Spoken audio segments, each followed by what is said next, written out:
TIB দুর্নীতির ধারণার সূচকে আরও 2 ধাপ পেছালো বাংলাদেশ। গত 13 বছরের মধ্যে সবচেয়ে কম স্কোর পেয়ে এবার অবস্থান 14তম।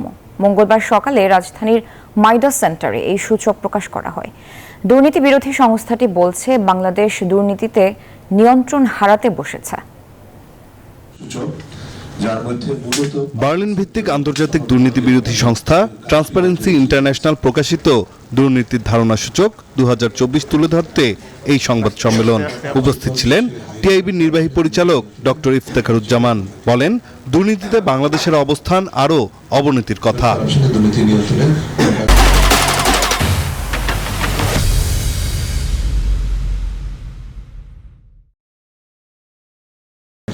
দক্ষিণ এশিয়ায় বাংলাদেশের বর্তমানে দুর্নীতিতে দ্বিতীয় অবস্থানে আছে।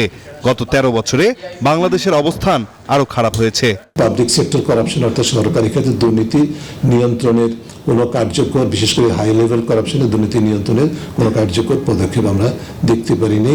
বিশেষ করে যেটা দেখা গেছে পাবলিক সেক্টরে, বিশেষ পাবলিক কন্ট্রাক্টিং ক্রয় খাত এবং প্রকল্প বাস্তবায়ন, এই ধরনের খাতগুলিতে অবারিত দুর্নীতি, জবাবদিহিনভাবে ক্ষমতার ব্যবহার। এমন পরিস্থিতি থেকে বের হতে হলে দুর্নীতি দূর করতে সংস্কার কমিশনের সুপারিশ কার্যকর করতে হবে। দুদককে কার্যকর প্রতিষ্ঠানে পরিণত করতে হবে। দুর্নীতিবাজ যত ক্ষমতাবানই হোক, বিচারের আওতায় আনতে হবে, বলেন ডক্টর ইফতেখারুজ্জামান। বিশেষ করে দুর্নীতি দমন কমিশনকে কার্যকর করার জন্য যে সুনির্দিষ্ট অনেকগুলো সুপারিশ আছে প্রতিষ্ঠান কেন্দ্রিক, সেগুলোকে অনতিবিলম্বে কার্যকর করতে হবে, যাতে করে এই প্রতিষ্ঠানটি আরও স্বাধীনভাবে, নিরপেক্ষভাবে, বিশেষ করে দলীয় প্রভাবমুক্ত হয়ে এবং জবাবদিহিমূলকভাবে তার দায়িত্ব পালন করতে পারে।